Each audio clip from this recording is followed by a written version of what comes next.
Rasulullah SAW adalah guru kita.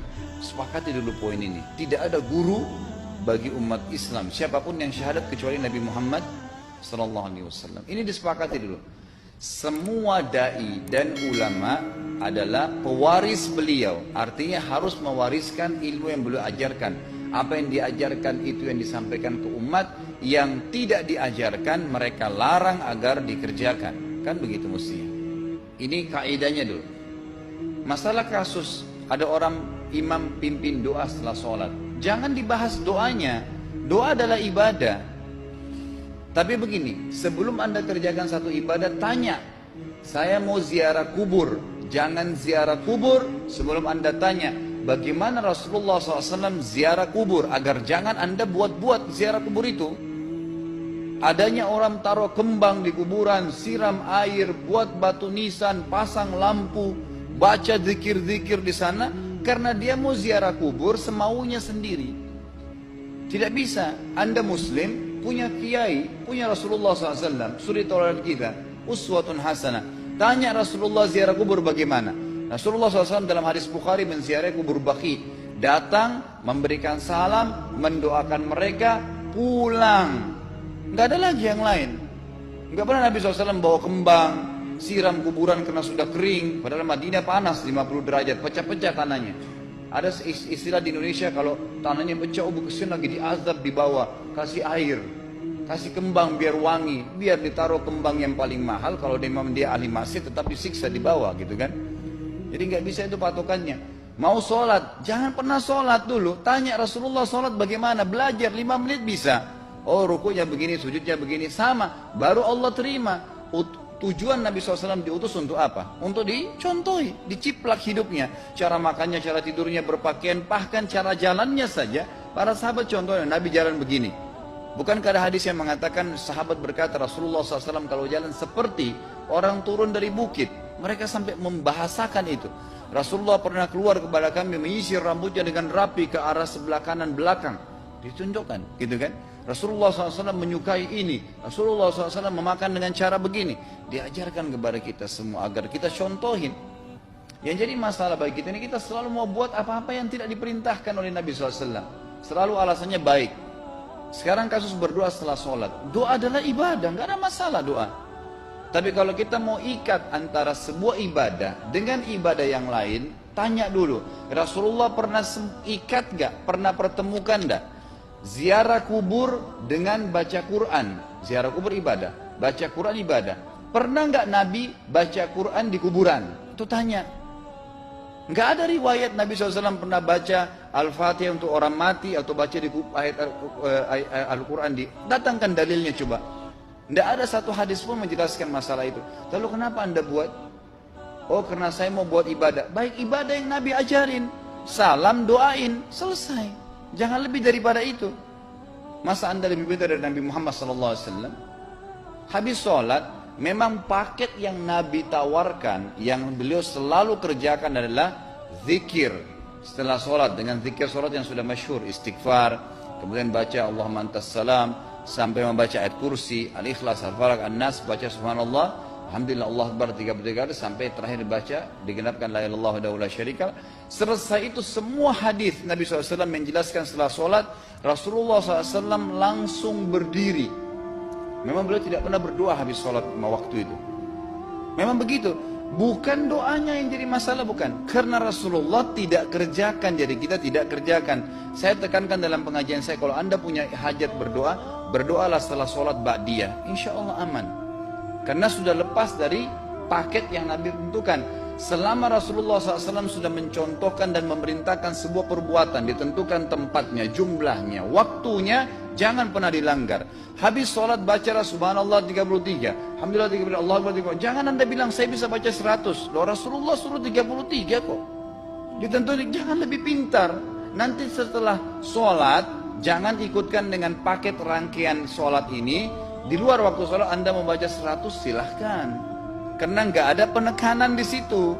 Kalau ada penekanan waktu, tempat, dan jumlah, jangan dibantah. Anda pengikut Rasulullah atau bukan gitu kan? Harus jadi jelas. Yang membuat umat ini di Indonesia juga jadi masalah sekarang karena mau buat sendiri. Semaunya sendiri. Kenapa akhi, kenapa Pak Kiai, kenapa Habib, kenapa Ustadz, kenapa buat ini? Bukankah Rasulullah tidak mencontohkan? Oh enggak apa-apa, ini kan baik. Loh, kalau semua orang berkata seperti Anda, apa yang tertinggal dari agama kita? Kira-kira apa lagi yang tertinggal? Enggak ada kemurnian agama karena semua orang mau buat semaunya. Gitu kan? Semaunya sendiri. Pindah rumah, baca berzanji. Apa itu berarti sejarah Nabi? Kenapa baca berzanji saudaraku? Rasulullah untuk pindah rumah pernah baca-baca gitu enggak? Enggak pernah. Kenapa dibuat? Anda muslim bukan? Muslim, ya saya harus ikuti. Kalau tidak akan terus ini mengakar nih. Anda buat satu bid'ah sekarang.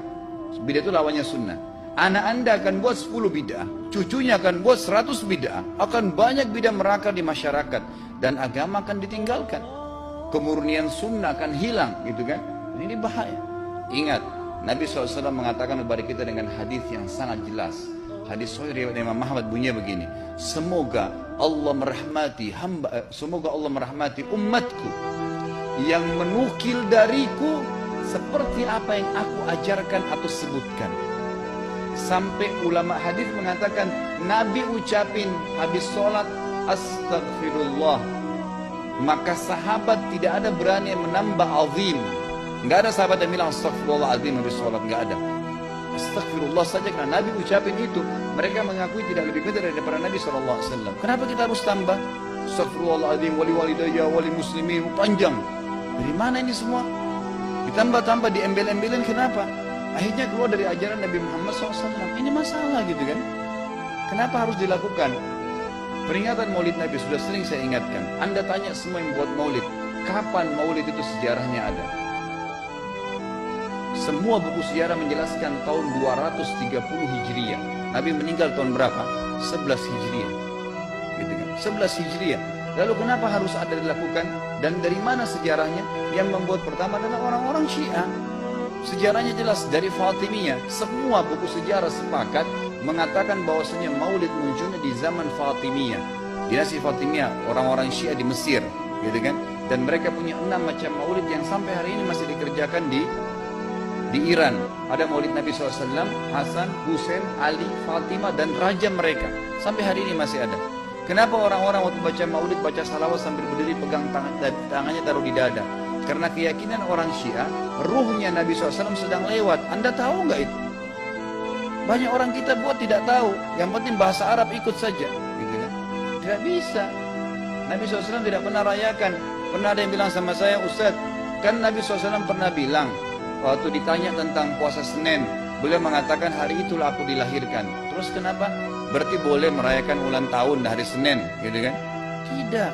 Nabi SAW cuma menginformasikan bahwasanya beliau lahir di hari Senin. Dan beliau tidak pernah ngumpulin sahabat untuk baca bersama-sama, merayakan hari raya. Beliau tidak pernah. Kalau itu benar, Nabi nggak bakal tinggalkan kok. Ibnu Katsir rahimahullah, garis bawahi poin ini. Ibnu Katsir rahimahullah, dalam tafsir beliau, tafsir Quran Azim. Dan subhanallah Ibnu Katsir ini, kata ulama, hampir semua kalangan golongan itu banyak memakai madhab, banyak memakai buku beliau. Walaupun berbeda dari sisi pemahaman yang lain, tapi tafsirnya kebanyakan kembali ke tafsir beliau.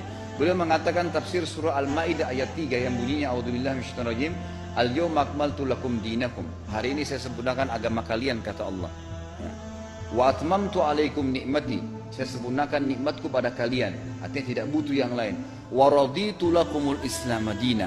Saya ridha Islam sebagai agama kalian. Kata beliau, ayat ini turun menandakan dan memastikan bahwasanya Nabi Muhammad SAW tidak meninggal dunia kecuali sudah mengajarkan semuanya, yang hitam, yang putih, yang gelap, yang terang, yang susah, yang mudah, ya, semua dijelaskan. Siapa, kata beliau, yang menganggap masih ada sesuatu yang harus ditambahkan setelah Nabi SAW meninggal dan turun ayat ini, maka dia adalah ahli bid'ah. Dia orang yang membuat-buat agama. Nabi sudah ajarkan semua, selesai. Jangan ditambah, jangan dikurangin. Kita tidak lebih pintar dari Nabi Sallallahu Alaihi Wasallam. Nabi nggak pernah rayakan hari lahirnya, jangan dirayain, selesai. Emang kenapa kalau kita nggak rayain? Kenapa? Tangan kita terputus? Enggak. Masih banyak ibadah yang disunnahkan gitu. Sama dengan kasus Isra dan Mi'raj. Kejadian besar dalam Islam. Tapi Anda boleh kembali kepada semua buku sirah. Saya tantang semua buku sirah Anda kembali. Insya Allah yang berpegang pada Al-Quran dan Sunnah, memang ada dasar wahyunya, maka semua akan menjelaskan. Nabi SAW setelah pulang dari Isra dan Mi'raj tidak pernah mengumpulkan sahabat-sahabat untuk merayakannya setiap tahun. Tidak pernah. Boleh dipelajari iya, setiap hari. Tapi ditentukan tanggalnya lalu dibuat acara. Tidak pernah Nabi SAW buat itu. Lalu kenapa Anda buat? Kalau Anda mau tetap buat, ya silahkan, itu hak terserah Anda. Tapi saya ngajak kepada Anda kembali kepada kemurnian ajaran Nabi SAW. Kita tidak akan pernah kembali, kata Syekh Utsaimin rahimahullah, umat Islam ini akan kembali kepada kejayaan mereka kalau mereka betul-betul kembali kepada ajaran Rasul mereka Muhammad SAW. Murnikan ajaran Nabi, yang jalankan seperti yang beliau ajarkan, selesai, akan aman. Pasti akan kembali kejayaannya. Kita nggak bisa saling menghardik, saling menyalahkan yayasan ini, organisasi ini, kelompok ini, karena masing-masing mau beristidlal sendiri, mau menjalankan sendiri hukum-hukum agama ini, bukan mengikuti sunnah Nabi SAW. Jemaah haji kita, jemaah umrah, datang ke Mekah, tur dalam kota Mekah, naik ke gunung untuk lihat Gua Hira. Kenapa naik ke Gua Hira? Oh, Rasulullah pernah di sini. Baik, saya jelaskan. Nabi Muhammad SAW ke Gua Hira sebelum turunnya wahyu. Dan beliau terakhir sekali di Gua Hira pada saat menerima Iqra bismi rabbikal ladzi khalaq. Itu saja. Setelah kejadian itu, beliau turun dari Gua Hira. Dari waktu itu sampai meninggal, Nabi SAW tidak pernah ke Gua Hira lagi dan tidak pernah suruh sahabatnya ke Gua Hira. Kenapa Anda ke Gua Hira? Sampai naik 3 jam ada yang jatuh mati. Karena jahil, tidak tahu pemahaman agamanya. Nggak bisa begitu. Cukup dikenang iya. Kecuali Nabi SAW suruh, datangilah Gua Hira, ya silahkan. Gitu kan? Kalau enggak, kan begitu. Masalah Isra Mi'raj, saudaraku, kejadian besar. Ambil ibrahnya, yang penting ilmunya. Oh, salat 5 waktu, kejadiannya pernah gini. Ada kebesaran Allah, ambil pelajarannya iya. Yang Nabi tidak contohin, maka jangan dikerjakan. Hanya itu saja. Zikir bersama, di sini ditanyakan juga zikir bersama. Nabi SAW disebutkan dalam hadis Bukhari, kalau berzikir habis sholat, beliau membaca zikir tertentu, sahabat baca zikir tertentu, sahabat baca zikir tertentu. Jadi Nabi SAW tidak pernah paksain. Enggak pernah Nabi misalnya baca ayat kursi, harus semua sahabatnya ikut ayat kursi, enggak. Nabi SAW baca ayat kursi, si fulan baca al-ikhlas, si fulan baca subhanallah, masing-masing. Dan ingat, Allah SWT mengatakan apa? Tentang masalah zikir dan doa ini. Ya. Dikatakan, ya, kita harus berdoa kepada Allah, ya, wadunal jahri minal qawli bil gudui wal asal wala takum minal ghafilin. Berdoalah kalian, berzikirlah kalian dengan doa kalian, dunal jahri minal qawl, tidak dengan teriak-teriak. Allah berfirman dunal jahr, tidak teriak-teriak, ya. Dan janganlah kalian menjadi orang-orang yang lalai. Makanya pernah ada sahabat, waktu Nabi SAW berkata begini, dalam hadis Bukhari juga, waktu pulang dari salah satu perjalanan, kalau kalian sedang menukik, kuda, unta lagi menukik, bertakbirlah, bilang Allahu Akbar. Kalau kalian sedang turun, menuruni sebuah lembah, bertasbihlah, bilang Subhanallah. Ada satu sahabat Badui, orang dari padang pasir, semangat dia jalankan sunnah Nabi. Waktu kudanya lagi naik, Allahu Akbar, dengan suara keras dia teriak. Jalankan sunnah kan? Tapi teriak ya. Apa yang terjadi? Nabi SAW panggil, ditepuk pundaknya, Nabi mengatakan, pelankan suaramu. Zat yang sedang kau panggil tidak tuli. Allahu Akbar. Cukup. Ada apa? Kecuali di medan perang lain nakutin musuh. Gitu kan? Untuk apa takutin kuda sendiri? Nggak perlu. Gitu kan? Jadi mengikuti sunnah Nabi dengan ilmu yang benar, itu akan membawakan ketenangan hidup. Yang buat kacau kita ini jadi kacau karena mau membumbu-bumbui macam-macam ditambah-tambah.